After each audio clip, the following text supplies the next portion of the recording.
welcome to the chemistry lesson. So today we're going to look at structure and bonding. So this is that topic in Form 2, and we'll start by defining the term bonding, and then later on we'll look at the structure formed when compounds bond. But before that, we'll need to recall some of the things that we looked at in topic 1.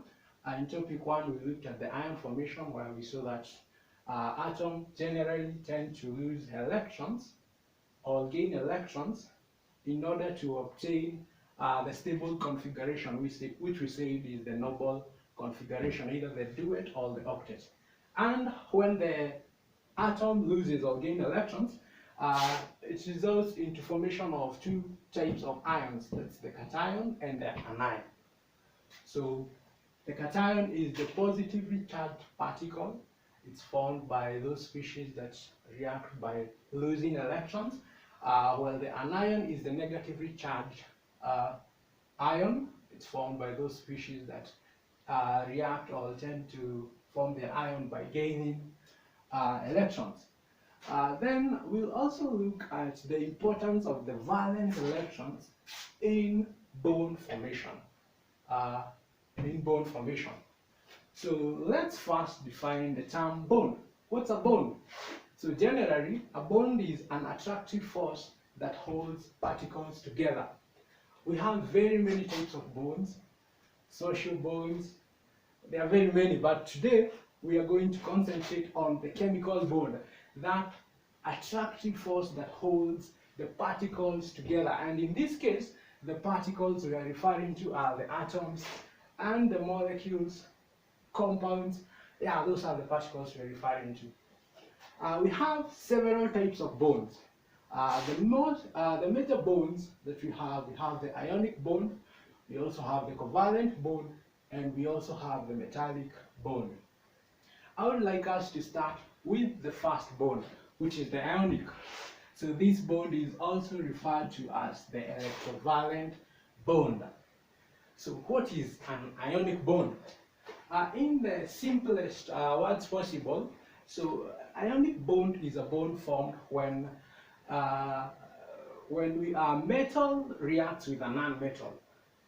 Okay, let's first read through here. Ionic bond is formed when there is complete transfer of electrons from one atom to another, resulting in two ions with opposite charges. Recall, how do metals form their ions? Metals form their ions by losing electrons. They form the cations. And how do the nonmetals react? Nonmetals react by gaining electrons to form the anions. So in the long run, we are forming two ions with opposite charges. Friends, what do we know about unlike charges? Unlike charges attract. So that mutual attraction between the two oppositely charged ions results into what we are calling the ionic bond. So compounds are examples of compounds with ionic bond. Examples of compounds with ionic bonds, therefore, some of the examples include sodium chloride, calcium chloride, and there are very many. So long as we have one species being the cation and the other species being the anion, then that electrostatic force of attraction, that's what we're calling the ionic bond. Then I want us how to look at the formation of ionic bond, and we'll start with our first example, sodium chloride. Remember, sodium is a metal, and chloride is from chlorine, which is a non-metal. So this is the a diagram it's representing the electrons in sodium. So we all know that sodium has 11 electrons in its energy levels.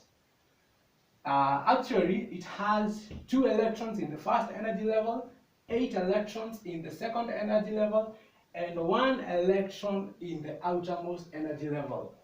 Then chlorine, on the other hand, has an atomic number of 17, 2 electrons in the first energy level, then 8 electrons in the second energy level, and finally 7 electrons in the outermost energy level.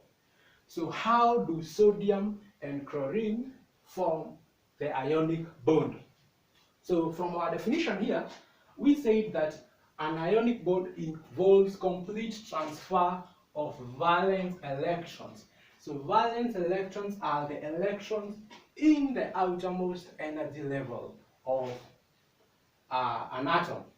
So sodium will form its ion by losing this 1 electron, and once it loses that electron, it forms a positively charged ion. You can see the ion now here is positively charged. Now it only has 2 energy levels. First energy level 2 electrons, second energy level 8 electrons, and then we have the brackets. Chlorine, on the other hand, has 17 electrons. So the outermost energy level is not completely full.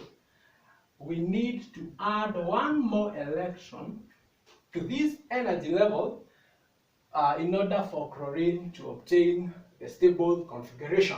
So where will these electrons come from?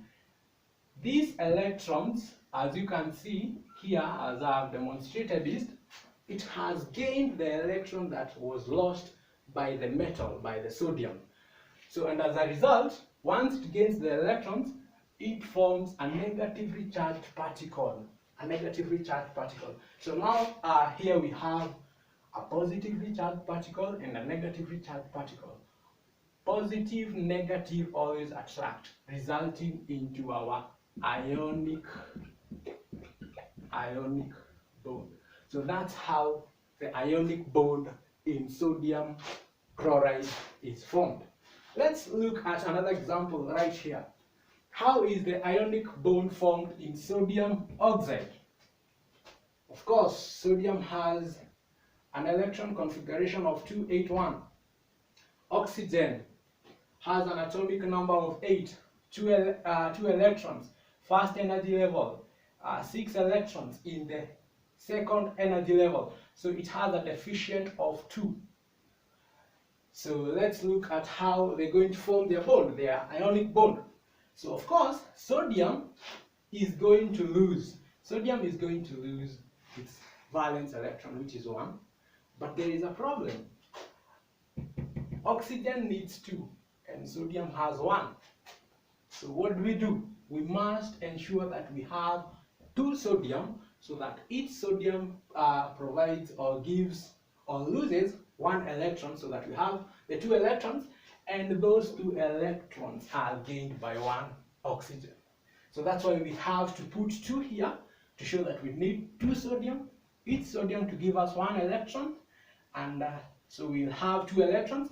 Then those 2 electrons will be gained by 1 oxygen atom, resulting in formation of 2 ions, one which is positively charged, as you can see, and the other one which is negatively charged.